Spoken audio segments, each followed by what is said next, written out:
샬롬, 류 선생의 구속사 천국열차, 유도순 목사님의 신구약 성경 파노라마를 낭독하는 시간입니다. 지금은 이사야 파노라마의 마지막 장 66장입니다. 여호와께서 안식하실 하나님의 나라. 요절은 1절. 여호와께서 이같이 말씀하시기를 하늘은 나의 보좌여 땅은 나의 발등상이니 내가 나를 위하여 무슨 집을 지을꼬 나의 안식할 처소가 어디랴. 이사야에서 마지막 장에 이르렀습니다. 중심점은 나의 안식할 처소가 어디랴? 즉 이를 행하시는 하나님의 안식은 언제 어디서 이루어지는가에 있습니다.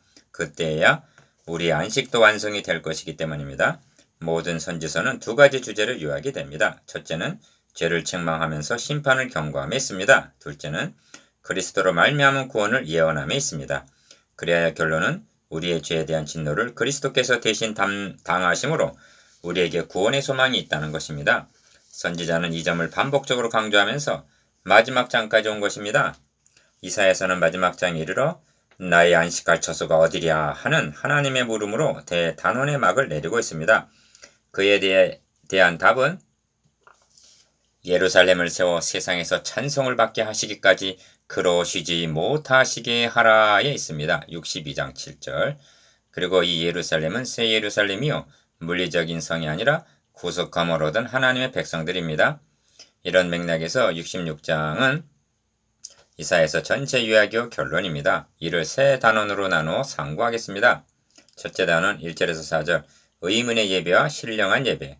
둘째 단원 5절에서 14절 교회의 탄생과 박해 중의 위로. 셋째 단원 15절에서 24절 종말론적인 교회의 비전. 첫째 단원 1절에서 4절 의문의 예배와 신령한 예배. 나 여호와가 말하노라 나의 손이 모든 것을 지어서 다 이루었느니라.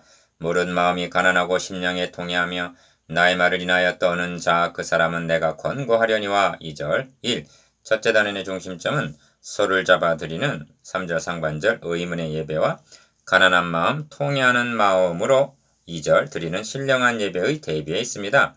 이 말씀을 하시기 앞서서 하늘은 나의 보좌여 땅은 나의 발등상이니 너희가 나를 위하여 무슨 집을 지을꼬 나의 안식할 처소가 어디이랴 하십니다. 1절.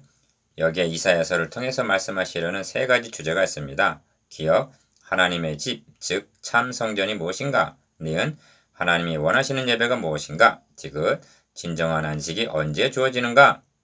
하는 문제입니다. 이 세 주제에 이사야서 전체가 요약이 되어 있습니다.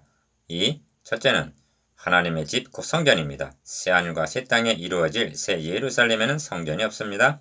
성경은 성 안의 성전을 내가 보지 못하였으니 이는 주 하나님 곧 전능하신 이와 어린 양이 그 성전이심이라 하고 말씀합니다.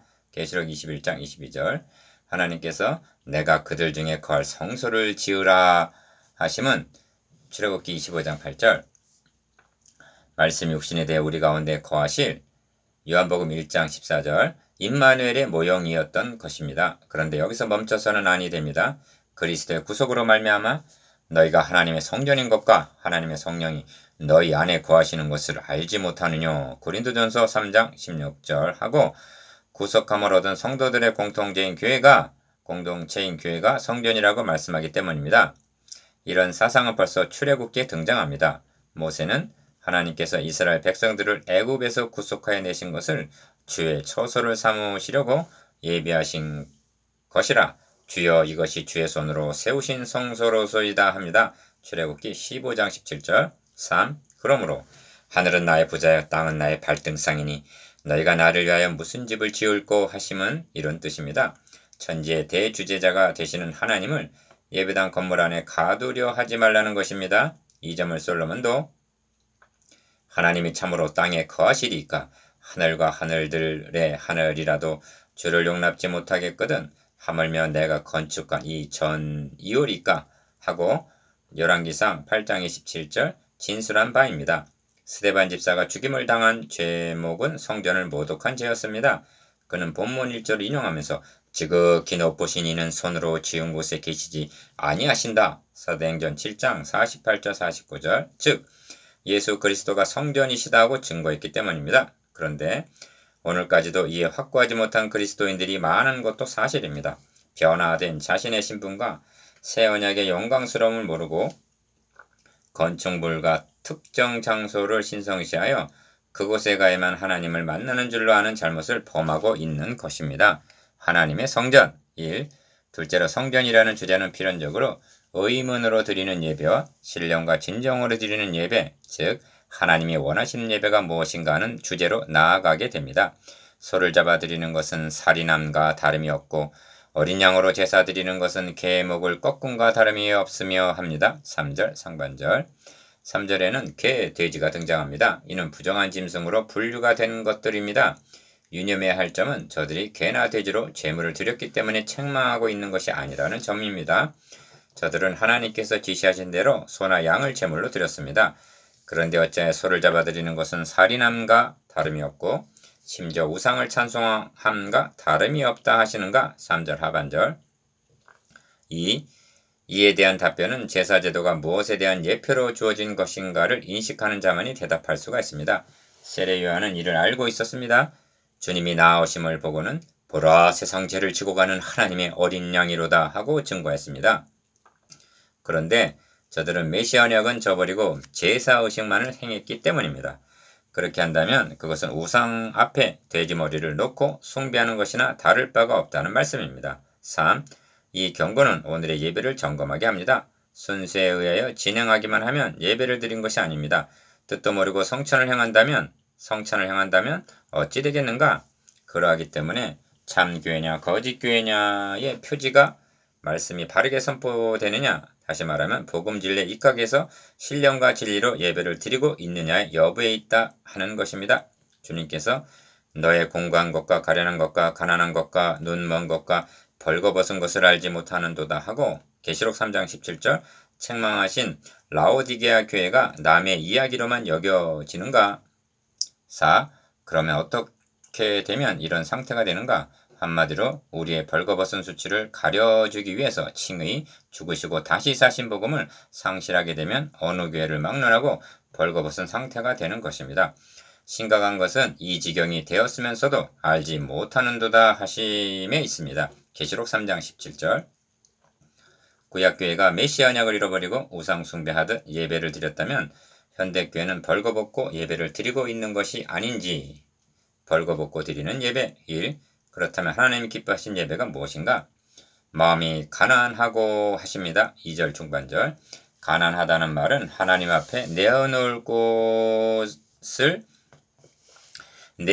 것이라고는 아무것도 없음을 뜻합니다. 이는 율법의 행위로는 그의 앞에 의롭다 하심을 얻을 육체가 없다는 로마서 3장 20절 자력구원의 불가능성을 깨달은 자의 심령 상태를 나타냅니다. 그런 사람은 심령에 통회하게 됩니다. 2절 중반절 이를 알았기에 다윗은 주는 제사를 즐겨 아니하시나니 그렇지 않으면 내가 드렸을 것이라 주는 번제를 기뻐 아니하시나이다. 하나님의 구하시는 제사는 상한 심령이라 하나님이여 상하고 통회하는 마음을 주께서 멸시치 아니하시리이다 하고 고백합니다. 시편 51편 16절 17절 심령의 가난하고 애통함은 바로 주님께서 산상수훈에서 첫 손에 꼽으신 신앙 덕목입니다. 마태복음 5장 3절 4절 2. 나의 말을 인하여 떠는 자 그 사람은 내가 권고하려니와 하십니다. 2절 하반절 마음이 가난한 자는 통회하게 되고 통회하는 자는 하나님의 말씀을 인하여 떠는 자입니다. 사도 바울은 우리가 주의 두려움심을 알므로 사람을 권하노니 우리가 하나님 앞에 알리워졌고 또 너희의 양심에도 알리워졌기를 바라노라 합니다. 고린도후서 5장 11절 무슨 뜻인가?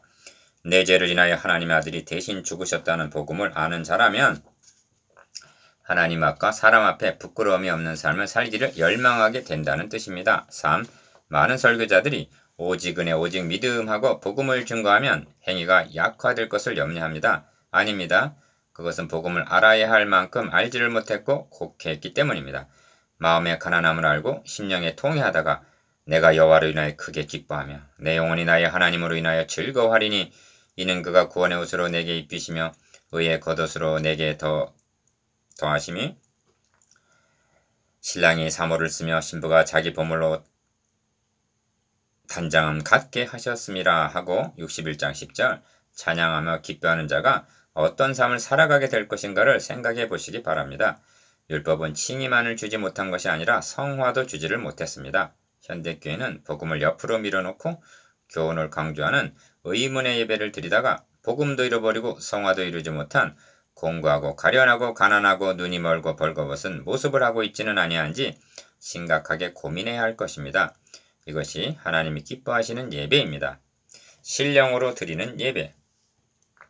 1. 셋째로 나의 안식할 처소가 어디랴 한 1절 안식의 문제입니다. 내 아버지께서 이제까지 일하시니 나도 일한다 한 요한복음 5장 17절 구속사역은 안식이라는 주제로 이어집니다. 하나님은 다윗이 성전을 세우려는 소원을 말하자 내가 이스라엘 자손을 애굽에서 인도하여 내던 날부터 오늘날까지 집에 거하지 아니하고 장막과 회막에 거하며 행하였나니 하고 말씀하십니다. 사무엘하 7장 6절 하나님은 성전과 같은 건물에 안식하고 계시는 분이 아니라 회막, 즉 천막에 거하시면서 일하시는 야전군사령관과 같으신 분이라는 말씀입니다. 하나님은 지금도 안식하고 계시는 것이 아니라 이제까지 일하고 계십니다. 형제 여러분 안에 거하시면서 여러분을 통해서 일하고 계십니다. 그러므로 나의 안식할 처소가 어디뇨? 아직은 아니다 하시는 것입니다. 2. 하나님께서 안식하시는 날은 우리들의 안식이 온전히 성취되는 날이요.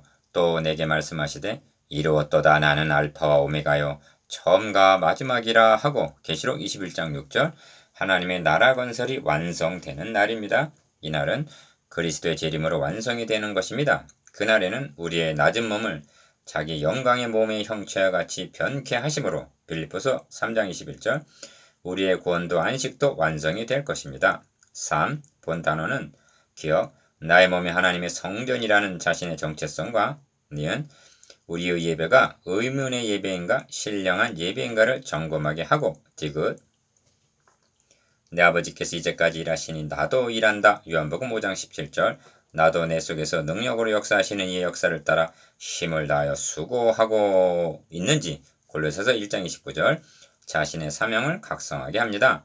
둘째 단은 5절에서 17절 교회의 탄생과 박해 중의 위로 시온은 구루하기 전에 생산하며 고통을 당하기 전에 남자를 낳았으니 7절 1. 둘째 단어를 해석하는 열쇠는 7절입니다.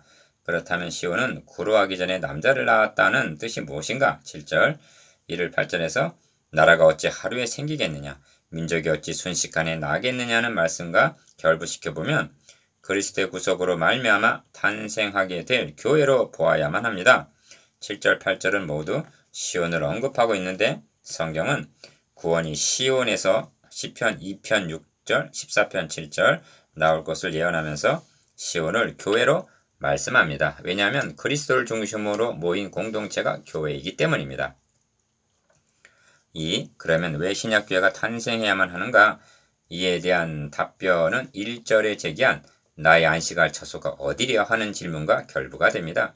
구약교회는 하나님이 그들과 함께 계셨으나 성경 구조가 말해주듯이 하나님의 안식할 처소가 되지 못하였기 때문입니다. 이는 황소와 염소의 피가 능히 죄를 없애하지 못하기 때문입니다. 히브리서 10장 4절 그리하여 한 아기가 우리에게 태어나야 했고 중간에 막힌 담을 헐며 많은 사람을 의롭게 하기 위해서 그들의 죄를 친히 담당하는 53장 11절 대속의 죽음을 당해야만 했던 것입니다. 3. 이러한 일을 들은 자가 누구이며 이러한 일을 본 자가 누구이뇨? 나라가 어찌 하루에 생기겠으며 민족이 어찌 순식간에 나겠느냐? 그러나 시온은 구루하는 즉시에 그 자민을 순산하였도다 합니다. 8절 이는 시온으로 예표된 교회 탄생이 하루아침에 기적적으로 일어날 것을 나타냅니다. 예수 그리스도를 십자가에 못 박아 죽이고 장사까지 한 후에는 대적자들은 물론 제자들까지도 모든 일이 끝난 줄로 여겼습니다. 그러나 다시 사신과 성령 강림을 통해서 교회는 하루아침에 기적적으로 태어났던 것입니다. 이러한 일을 들은 자가 누구며 이러한 일을 본 자가 누구이뇨 하신과 같이 이는 그 누구도 예상치 못했던 하나님의 주권적인 행사였던 것입니다. 4.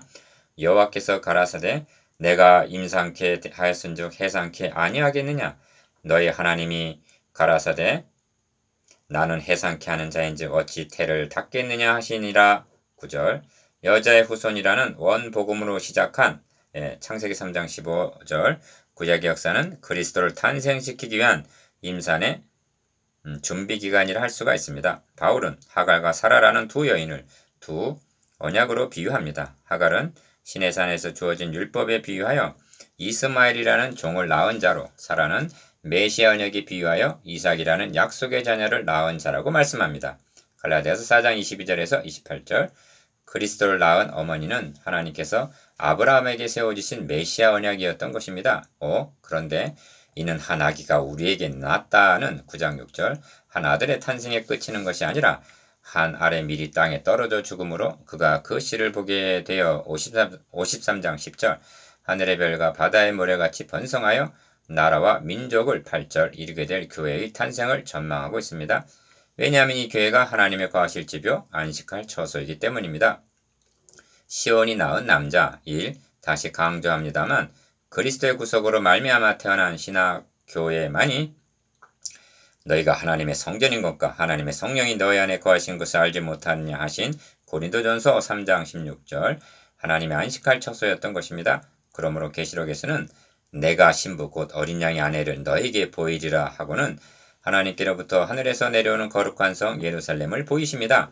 계시록 21장 9절에서 10절. 하나님의 안식할 처소는 물리적인 성이나 성전이 아니라 그리스도의 구속으로 말미암아 찾은 바 된 성도들과 함께 거하시는 것이었던 것입니다. 그러므로 본문에서도 예루살렘을 사랑하는 자여 다 그와 함께 기뻐하라. 다 그와 함께 즐거워하라. 그를 위하여 슬퍼하는 자여 다 그의 기쁨을 인하여 그와 함께 기뻐하라 합니다. 10절. 그런데 탄성할 교회는 어떤 처지에 놓이게 될 것인가? 여호와의 말씀을 인하여 떠는 자들아 그 말씀을 들을지어다. 이르시되 너희 형제가 너희를 미워하며 내 이름을 인하여 너희를 쫓아내며 이르기를 여호와께서는 영광을 나타내사 너희 기쁨을 우리에게 보이시기를 원하노라 하였으나 그들은 수치를 당하리라 하셨느니라 하고 5절 박해를 당할 것을 말씀합니다.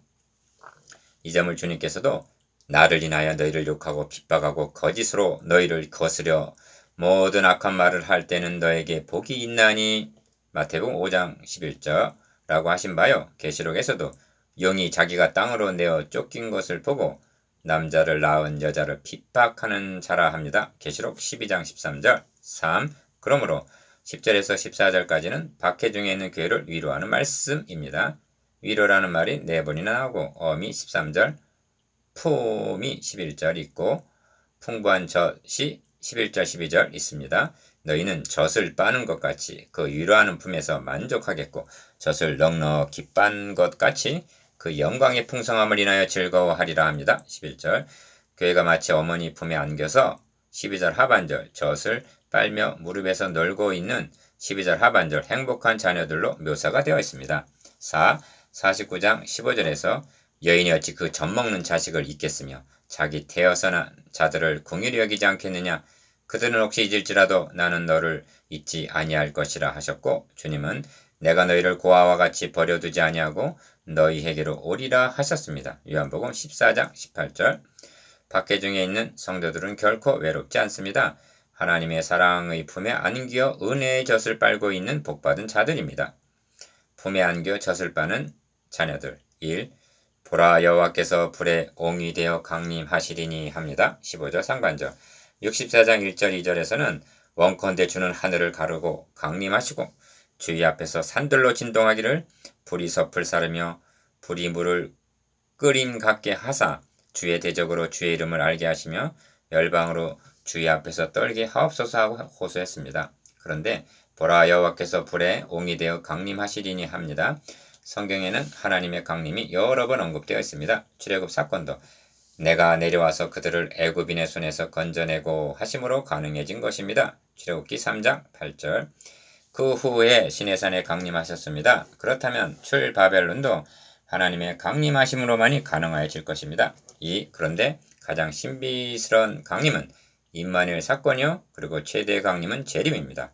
그리스도의 사역은 탄생, 십자가, 부활, 재림으로 완성이 되는 것입니다. 그러므로 주님께서는 보라 내가 속히 오리니 하시고는 나는 알파 오메가여 처음과 나중이요 시작과 끝이라 하십니다. 계시록 22장 12절 13절 이 땅에 오셔서 죽으시고 다시 사셔서 승천하신 후에 다시 오시는 재림이 없다면 처음은 되시나 나중은 되지 못하고 시작은 되시나 끝은 되지 못함이 됩니다. 그러므로 재림의 약속은 확고한 것입니다. 3.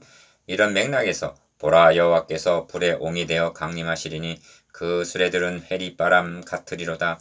그가 혁혁한 위세로 노를 베푸시며 맹렬한 화염으로 견책하실 것이라 한 15절. 강림은 바벨론을 들어서 예루살렘을 심판하실 것과 니은 바사를 들어서 바벨론을 심판하실 것을 예표로 하여 디귿 궁극적으로는 최후 심판으로 볼 수가 있습니다. 4. 그런데 경각심을 가져야 할 점은 강림하셔서 심판하실 1차적인 대상이 교회라는 점입니다. 17절에서 스스로 거룩히 구별하며 스스로 정결케 하는 자들이란 하나님을 섬기기 위해서가 아닙니다. 동산에 들어가서 우상을 숭배하기 위한 자들을 가리킵니다. 여호와께서 불과 칼로 모든 혈육에게 심판을 베푸신즉 여호와께 살육당할 자가 많으리니 합니다. 16절. 에스겔 선지자로 하신 말씀에서도 내 성소에서 시작할지라 하심에 그들이 성전 앞에 있는 늙은 자 장로들로부터 시작하더라 말씀하고 에스겔 9장 6절 신약성경에서도 하나님 집에서 심판을 시작할 때가 되었나니 만일 우리에게 먼저 하면 하나님의 복음을 순종치 아니하는 자들의 그 마지막이 어떠하며 하고 말씀합니다. 베드로전서 4장 17절. 교회 탄생과 박해 중의 위로만이 아니라 심판의 경고도 있음을 명심해야만 합니다. 셋째 단어 18절에서 24절. 종말론적인 교회의 비전. 때가 이르면 열방과 열족을 모으리니 그들이 와서 나의 영광을 볼 것이며 18절 하반절 1. 셋째 단원의 중심점은 주의 재림을 대망하는 종말론적인 하나님의 교회의 비전에 있습니다. 내가 그들의 소유와 사상을 아노라 한 것은 18절 상반절 17절의 우상 숭배와 결부된 말씀입니다. 그러면 하나님의 교회의 비전은 어떠한가? 이사야 선지자는 마지막 장에서 이제까지 증거한 말씀을 요약해주고 있습니다. 2. 첫째로 때가 이르면 열방과 열족을 모으리니 그들이 와서 나의 영광을 볼 것이며 하고 18절 하반절 만방을 모을 것을 말씀합니다. 복음이 유대인의 벽을 넘어 이방인들에게까지 전파되게 될 것을 나타냅니다. 이는 일찍이 아브라함에게 또 너의 씨로 말미암아 천하 만민이 복을 얻으리니 하신 언약의 성취입니다. 창세기 22장 18절. 이 점을 주님께서도 여러 차례 말씀하셨습니다. 또 이 우리에 들지 아니한 다른 양들 이방인이 내게 있어 내가 인도하여야 할 터이니 저희도 내 음성을 듣고 한 무리가 되어 한 목자에게 있으리라. 요한복음 10장 16절. 또 너에게 이르노니 동서로부터 많은 사람이 이르러 아브라함과 이삭과 야곱과 함께 천국에 앉으려니와 나라의 본 자손들은 바깥 어두운 데 쫓겨나 거기서 울며 이를 갈미 있으리라. 마태복음 8장 11절 12절. 3. 그러면 그들이 무엇을 보고 모여오게 되는가? 내가 그들 중에 징조를 세워서 라고 말씀합니다. 19절 상반절. 선지자는 이미 주께서 친히 징조로 너희에게 주실 것이라. 보라 처녀가 잉태하여 아들을 낳을 것이요 그 이름을 임마누엘이라 하리라 하셨습니다. 7장 14절. 징조의 뜻은 깃발, 표시, 표적이라는 말입니다. 그렇다면 이 징조는 요나가 니느웨 사람들에게 표적이 된과 같이 인자도 이 세대에 그러하리라 하신 누가복음 11장 30절. 주님의 죽으시고 다시 사신 것이 분명합니다. 이 점을 사도 바울도 이는 정하신 사람으로 하여금 천하를 공의로 심판하실 날을 작정하시고 이에 저를 죽은 자 가운데서 다시 살리신 것으로 모든 사람에게 믿을 만한 증거를 주셨음이니라 하고 말씀했습니다. 사도행전 17장 31절.